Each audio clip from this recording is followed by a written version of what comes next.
नमस्कार प्रिय साथियों, बहुत बहुत स्वागत है, बहुत बहुत अभिनंदन है आपका अपने YouTube चैनल अमृत ज्ञान में। प्रिय साथियों, आज इस वीडियो के माध्यम से हम बात करने जा रहे हैं कौन से वे ग्रह होते हैं जो देते हैं जीवन में सुख, धन, संपत्ति और वैभव, ऐश्वर्य सब कुछ देने वाले होते हैं। तो आज हम उन ग्रहों के बारे में बात करेंगे। दूसरा, हम बात करेंगे अद्भुत ज्योतिष सूत्र के बारे में, जो कि मैं कुछ तरीके के सूत्र बताऊंगा जिसे आप अपनी कुंडली में आजमा कर देखिएगा। काफी कुछ आपको मैचिंग करता हुआ मिलेगा। यदि आपको हमारा वीडियो पसंद आता है तो वीडियो को लाइक और चैनल को सब्सक्राइब करना ना भूलिएगा। साथियों, देर ना करते हुए हम शुरू करते हैं आज का अपना अनोखा कार्यक्रम, जिसमें कि हम बात करने जा रहे हैं कि कौन से वे ग्रह हैं जो देते हैं सुख, धन, संपत्ति, वैभव और ऐश्वर्य सब कुछ दिलाने वाले बन जाते हैं। तो साथियों, आपकी जन्म पत्रिका किसी भी लग्न की हो सकती है और आपकी राशि कोई भी हो सकती है। आज हम उस पर चर्चा नहीं करने जा रहे। हम बात करेंगे आज कि आपकी जन्म पत्रिका किसी भी लग्न की हो, और जैसे उदाहरण के तौर पर मैंने आपको वृषभ लग्न की जन्म पत्रिका सामने बना रखी है, ठीक है। तो वृषभ लग्न में मैं ऐसी आशा करता हूं कि आपको थोड़ी बहुत ज्योतिष बेसिक्स आती होगी, क्योंकि ये हमारा थोड़ा एडवांस लेवल का है।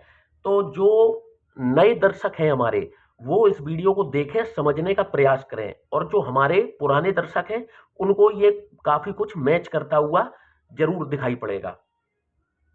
तो साथियों, उदाहरण के तौर पर ये वृषभ लग्न की जन्म पत्रिका मैंने बना रखी है। वृषभ लग्न क्यों? क्योंकि 2 नंबर की राशि लग्न में है।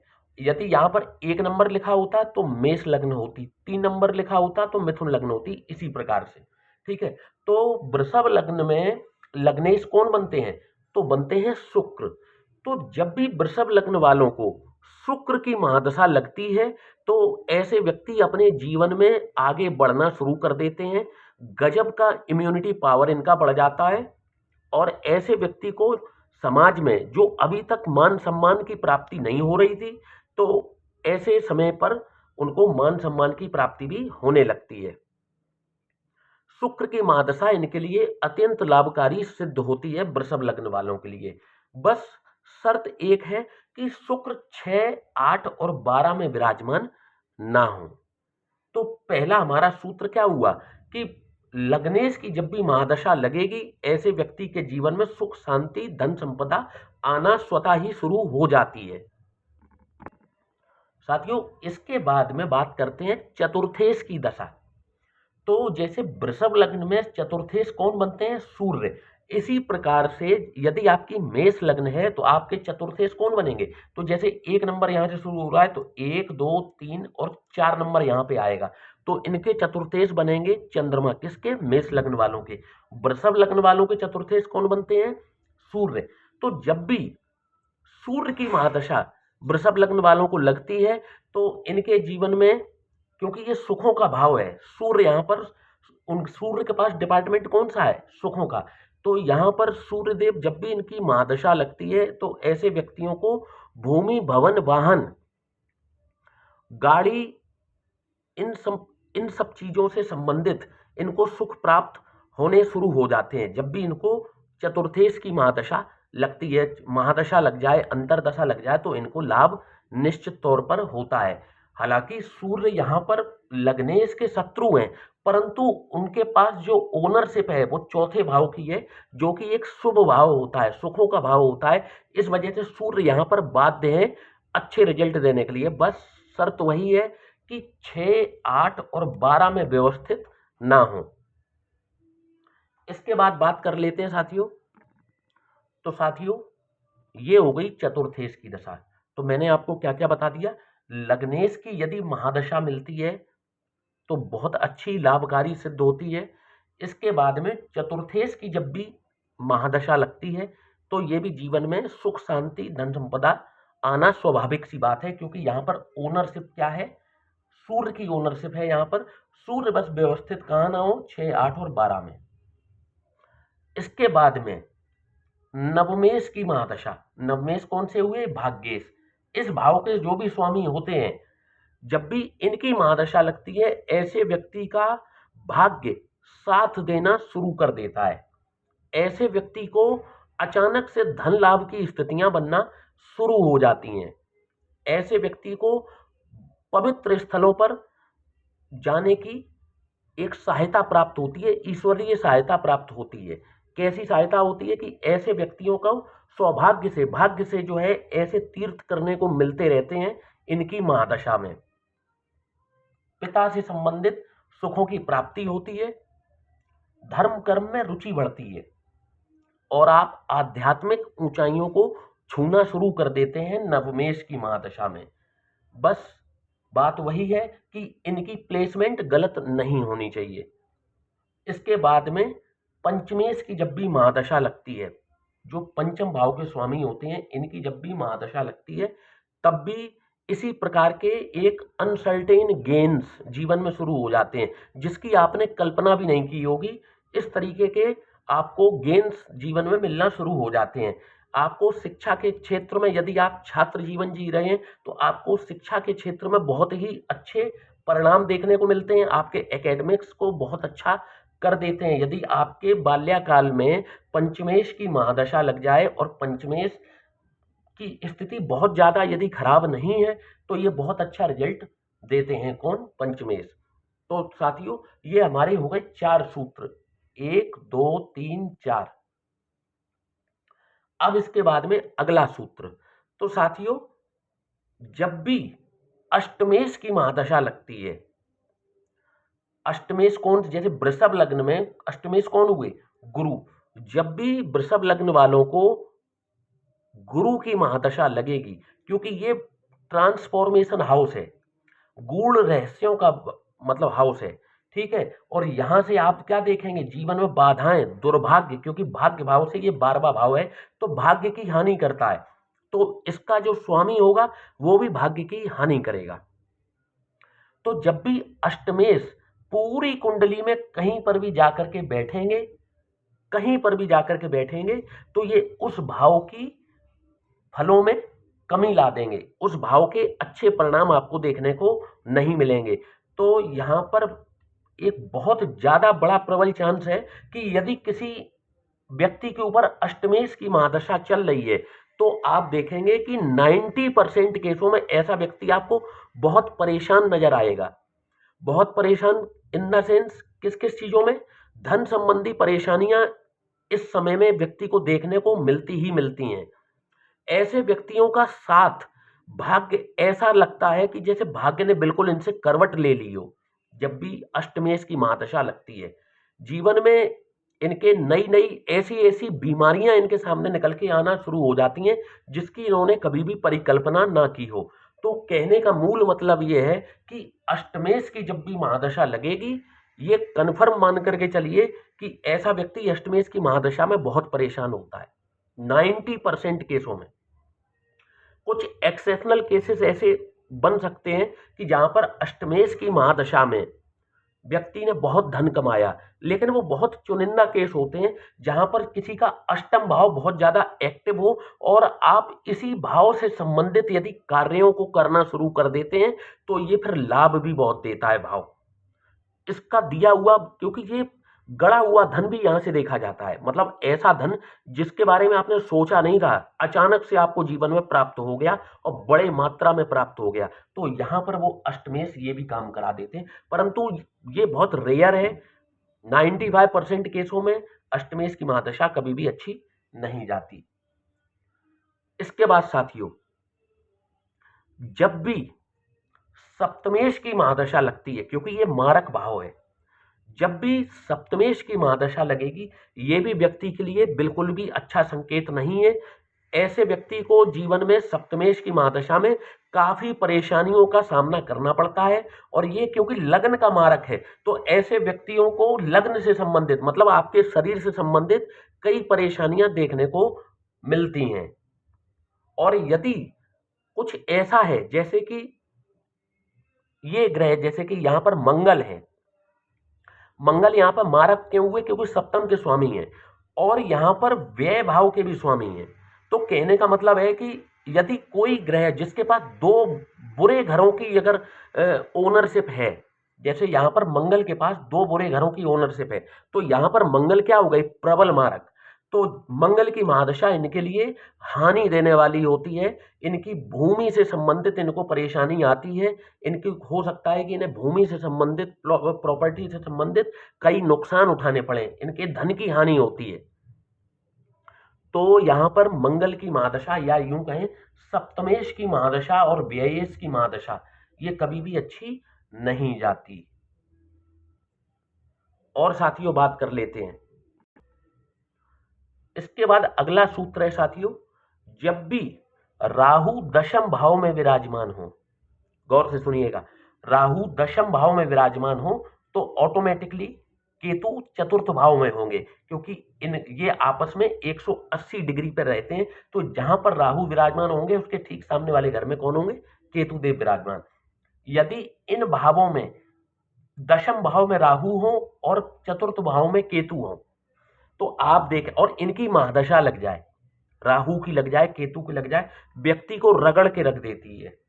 इनकी महादशा व्यक्ति को रगड़ के रख देती है, जीवन में जबरदस्त संघर्ष कराती है राहु की महादशा। 90% केसों में जब भी आप देखेंगे कि राहु की महादशा यदि किसी व्यक्ति के ऊपर चल रही है, राहु 90% केसों में बहुत परेशान करते हैं। और खास तौर पर राहु यदि दशम भाव में हो, केतु चतुर्थ भाव में हो, तो आप देखेंगे कि ऐसे व्यक्तियों के माता पिता को बेहद कष्ट होते हैं जीवन में। ऐसा व्यक्ति खुद भी धनोपार्जन के लिए बहुत संघर्ष करता है, आजीविका के लिए उसको बहुत संघर्ष करना पड़ता है, और ऐसे व्यक्ति के माता पिता को भी बहुत कष्ट होते हैं। वैसे तो व्यक्ति के अपने माता पिता के साथ वैचारिक मतभेद जरूर होते हैं, परंतु यदि किसी कारणवश व्यक्ति के ऊपर जो है वो अच्छे ग्रहों की भी दृष्टि है, तो आप देखेंगे कि इनके माता पिता को किसी न किसी प्रकार के रोग से ग्रसित होना पड़ता है और इनके स्वास्थ्य में गिरावट बहुत ज्यादा होती है यदि राहु दशम में हो, केतु चतुर्थ भाव में हो। तो साथियों ये हो गया हमारा 7वां सूत्र। अब बात कर लेते हैं अपने अगले सूत्र की। तो साथियों आप देखेंगे कि जन्म पत्रिका में, इस पूरी जन्म पत्रिका में आपकी चाहे कोई भी लग्न हो, यहां मैं लग्न की बात कर ही नहीं रहा हूं, लग्न कोई भी हो, यदि शनि और मंगल यदि लग्न में कहीं पर भी एक साथ बैठे हो, किसी भी लग्न में यदि शनि और मंगल एक साथ बैठे हो, तो ये उस भाव से संबंधित बहुत नेगेटिव रिजल्ट्स करते हैं। ये अगला सूत्र है कि कुंडली में शनि और मंगल यदि साथ में कहीं पर भी युति करके बैठे हो, तो ये उस भाव के फलों में बहुत ज्यादा गिरावट लेकर के आते हैं और उस भाव से संबंधित काफी परेशानियां देखने को मिलती हैं, जिस भाव में भी शनि मंगल इकट्ठे विराजमान होंगे। और शनि और मंगल का साथ में आना एक्सीडेंट्स का भी सूचक होता है। ऐसे व्यक्तियों को बचपन से ही आप देखेंगे, जिनके शनि और मंगल साथ में विराजमान हो, ऐसे व्यक्तियों को आप देखेंगे कि बहुत चोटें लगती हैं, ये शनि मंगल की युति कराती है। तो अगला सूत्र हो गया शनि और मंगल की युति का। अब इसके बाद में बात कर लेते हैं एक धन संबंधी सूत्र की। साथियों जब भी लाभ भाव का स्वामी धन भाव में हो और धन भाव का स्वामी लाभ स्थान में हो, तो ये एक बहुत बड़ा राजयोग होता है, एक लक्ष्मी योग होता है, और ऐसे व्यक्ति को जीवन में प्रचुर मात्रा में धन की प्राप्ति होती रहती है। जब भी द्वितीयेश और लाभेश आपस में राशि परिवर्तन कर लें, जैसे उदाहरण के तौर पर यहाँ के धनेश कौन हुए? बुध, वो लाभ स्थान पर चले गए, और जो लाभ स्थान के स्वामी बने गुरु, वो चले गए कहाँ? धन स्थान पर। तो ये एक बहुत बड़ा राजयोग होता है। तो इसमें व्यक्ति को अकूत संपत्ति हाथ लगती है। और इसी सूत्र में मैं एक और बता देता हूं कि यदि इन दोनों भाव के स्वामी केंद्र के किसी भाव में युति करके भी बैठ जाएं, तो बिल्कुल इक्वल रिजल्ट करते हैं। मतलब इसी प्रकार का रिजल्ट देखने को मिलता है। धन संपत्ति जो है वो अकूत मात्रा में प्राप्त होती है ऐसे लोगों को। तो साथियों ये था हमारा अगला सूत्र। अब बात कर लेते हैं पंचम और नवम की। जब भी पंचम और नवम भाव के स्वामी आपस में राशि परिवर्तन कर ले या फिर केंद्र के किसी भाव में युति करके बैठ जाएं, तो ये बहुत बड़ा राजयोग होता है। व्यक्ति को जीवन में मल्टी मिलेनियर बनाकर ही छोड़ता है। यदि पंचम और नवम के स्वामी आपस में राशि परिवर्तन कर रहे हो या युति करके केंद्र के किसी भाव में विराजमान हो जाएं, तो ये बहुत बड़ा राजयोग होता है। और व्यक्ति इनकी महादशा में, जैसे यहां पर बुध हैं पंचम के स्वामी और यहां पर शनि हुए नवम के स्वामी, ठीक है, तो जब भी ये युति संबंध केंद्र में बन जाए या ये आपस में राशि परिवर्तन कर ले, तो आप देखेंगे कि यदि इनको बुध की महादशा लग गई या शनि की महादशा लग गई, ऐसा व्यक्ति जो है रातों रात जैसे रॉकेट पर सवार हो गया हो, इस प्रकार के उसको रिजल्ट देखने को मिलते हैं। और व्यक्ति इसी पीरियड में एक बड़े उद्योग की स्थापना करता है, जिसमें वो स्वयं तो पल्लवित होता ही है, साथ ही सैकड़ों लोगों को वहां पर रोजगार दे करके उनकी भी जीविकोपार्जन का इंतजाम कर देता है। ऐसा व्यक्ति इतना सक्षम हो जाता है। तो साथियों, ये था हमारा अगला सूत्र। अब बात कर लेते हैं नेक्स्ट सूत्र की। जब भी केंद्र और त्रिकोण के स्वामी आपस में राशि परिवर्तन कर रहे हो या युति करके बैठे हो, कहां बैठे हो, जैसे केंद्र का स्वामी यहां बना शुक्र और पंचम का स्वामी बना कौन, बुध। जब भी शुक्र और बुध की युति इन केंद्र के चारों भावों में हो जाए या फिर त्रिकोण में ही हो जाए, इन दोनों भावों में कहीं पर भी हो जाए या केंद्र में हो जाए, तो ये बहुत बड़ा राजयोग होता है, केंद्र त्रिकोण राजयोग होता है। और व्यक्ति जो है वो धन धान्य से सुखों से परिपूर्ण जीवन जीता है। बस एक चीज ये देखने वाली है कि जैसे इन यहाँ पर शुक्र है बुध है, युति करके बैठ गए, राशि परिवर्तन करके बैठ गए, और इन दोनों में से ही किसी की एक बार जीवन में महादशा आ जाए। देखिए, महादशा में बार बार जोर क्यों देता हूं, महादशा में होता क्या है कि कोई भी महादशा होती है वो एक लंबे पीरियड के लिए आती है।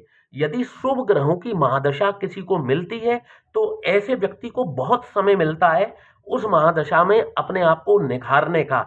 ऐसे व्यक्ति को अपॉर्चुनिटीज भी बहुत मिलती हैं। अब जैसे मान लीजिए कि आपको अंतरदशा मिलती है, तो अंतरदशा क्या होगी, 1 साल की, 1.5 साल की, 2 साल की। परंतु यदि कोई महादशा मिलती, जैसे यहाँ पर शुक्र की महादशा मिल जाए, तो शुक्र की महादशा कितने वर्षों की होती है, 20 सालों की।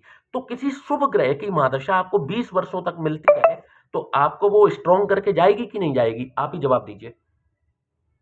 जैसे यहाँ पर बुध है, बुध की महादशा 17 वर्षों की होती है, तो जब भी बुध की महादशा लगेगी तो आप खुद बताइए कि ये व्यक्ति को धन धान से परिपूर्ण करेगी कि नहीं करेगी, इतना समय देती है।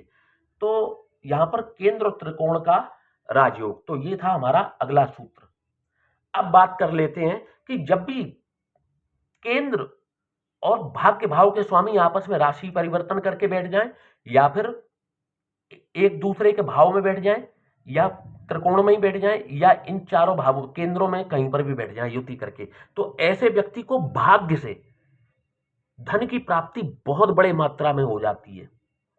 आपने कई बार ऐसे केसेस सुने होंगे कि जीवन में किसी के जैसे कोई ये संतान है और उनके परिवार में 3-4 भाई हैं, उन 3-4 भाइयों के बीच में अकेला एक लड़का पैदा हो गया और किसी के कोई संतान नहीं है। तो अब ऐसे व्यक्ति को क्या हुआ, भाग्य से संपत्ति कितनी प्राप्त हुई कि अपने उसको जो है किसी को ननिहाल से संपत्ति प्राप्त हो जाती है, किसी को ससुराल से संपत्ति प्राप्त हो जाती है। ये उसी प्रकार की संपत्ति की मैं बात कर रहा हूं कि जो भाग्य से मिल जाए कोई संपत्ति।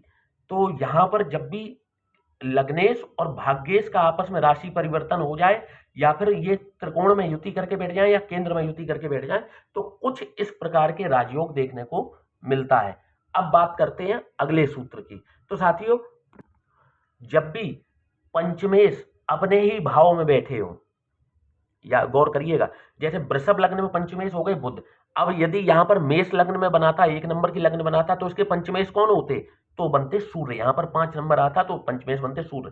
तो अब जैसे वृषभ लग्न है, तो अब बुध यहीं पर विराजमान हो जाए पंचम भाव में, और गुरु बृहस्पति जो है वो लाभ स्थान में विराजमान हो जाए, ठीक है, और इनका आपस में दृष्टि, ये एक बुध जो है वो गुरु को देखें, गुरु जो है बुध को देखें। जब भी इस तरीके का संबंध बनता है पंचमेश और लाभेश के बीच में, दृष्टि संबंध बनता है, तो ये भी बहुत बड़ा राजयोग होता है। जीवन में व्यक्ति को हर तरीके के सुख, हर मतलब अकूत मात्रा में धन की प्राप्ति अवश्य होती है। ये बात आप तय मान करके चलिए। अगर इस तरीके के दृष्टि संबंध बन जाते हैं और इन दोनों में से किसी की यदि महादशा आ जाती है तो फिर कहने ही क्या। तो ये हो गया हमारा अगला सूत्र। अब इसके बाद बात करते हैं, यदि सुखेश अपने ही भाव चतुर्थ भाव में विराजमान हो और कर्मेश अपने भाव में विराजमान हो और इनका आपस में दृष्टि संबंध हो जाए तो ये भी बहुत बड़ा राजयोग होता है। दो केंद्र के स्वामी अपने ही भाव में बैठ करके एक दूसरे को देखें तो ये बहुत बड़ा राजयोग निर्मित होता है और ऐसे व्यक्ति को कहते हैं कि लक्ष्मी जो है वो निवास करती हैं ऐसे व्यक्ति के घर में। मतलब आप समझिए साक्षात लक्ष्मी, इतना पैसा जीवन में इनको प्राप्त होता है। जैसे वृषभ लग्न हो, वृषभ लग्न में सूर्य यहाँ विराजमान हो जाए क्योंकि पंचम के स्वामी हैं और शनि यहाँ पर विराजमान हो जाए, ये बहुत बड़ा राजयोग होगा। आप वैसे कहेंगे कि सूर्य और शनि जो है वो आपस में शत्रु हैं, परंतु आप देखिए कि इस जन्म पत्रिका में सूर्य जो है वो योग कारक हैं और शनि भी इस जन्म पत्रिका में योग कारक है। जब दो योग कारक ग्रह एक दूसरे को देखना शुरू कर देंगे तो ये बहुत अच्छे रिजल्ट करने वाले बन जाते हैं साथियों। तो ये था हमारा अगला सूत्र। अब हम अपने आखिरी सूत्र के बारे में बात कर लेते हैं। तो साथियों अगला सूत्र है लग्नेश लग्न में विराजमान हो जाए, मतलब लग्नेश जो है लग्न में विराजमान हो जाए, सप्तमेश जो है वो सप्तम भाव में विराजमान हो जाए। कहने का मतलब है कि लग्नेश लग्न में हो, सप्तमेश सप्तम भाव में हो तो ये बहुत बड़ा राजयोग होता है ये भी। और फिर यहाँ पर सप्तमेश जो है मारक की भूमिका में नहीं होते। फिर आप देखेंगे क्योंकि सप्तमेश यहाँ पर अपनी ही राशि में हो गए तो कोई भी ग्रह अपनी राशि का बुरा नहीं करता। तो जब भी यहाँ पर अब सप्तमेश कौन हुए, मंगल, तो जब भी मंगल जो है सप्तम भाव में विराजमान होंगे और यहाँ पर लग्नेश कौन हुए, शुक्र, शुक्र यहाँ विराजमान हुए और एक दूसरे को जब भी ये दृष्टि संबंध बनाएंगे तो आप देखेंगे कि ऐसे व्यक्ति को विवाह के माध्यम से अत्यंत लाभ होता है। ऐसे व्यक्ति को श्रेष्ठ जीवन साथी की प्राप्ति होती है। यदि ये स्त्री है तो इनके जो मतलब जीवन साथी होंगे इनको बहुत ही योग्य और श्रेष्ठ प्राप्त होते हैं और यदि ये पुरुष की कुंडली है तो इनको अति सुंदर और श्रेष्ठ जीवन साथी की इनको प्राप्त होती है। और विवाह के बाद यदि ये जॉइंट वेंचर में कोई काम कर लें, पार्टनरशिप में पति पत्नी काम कर ले साथ में, तो इनको दिन दुगनी और रात चौगनी तरक्की प्राप्त होती है। तो ये था हमारा साथियों अगला सूत्र। आशा करता हूं कि आज का कार्यक्रम आपको पसंद अवश्य आया होगा, हमारा कार्यक्रम अद्भुत ज्योतिष सूत्र। साथियों तो वीडियो को लाइक और चैनल को सब्सक्राइब करना ना भूलिएगा। यदि आप भी अपनी कुंडली का परामर्श लेना चाहते हैं तो हमें नीचे दिए गए इस व्हाट्सएप नंबर पर आप हमसे संपर्क कर सकते हैं। साथियों अब इसी के साथ में आपसे विदा लेना चाहता हूं। जय श्री राम।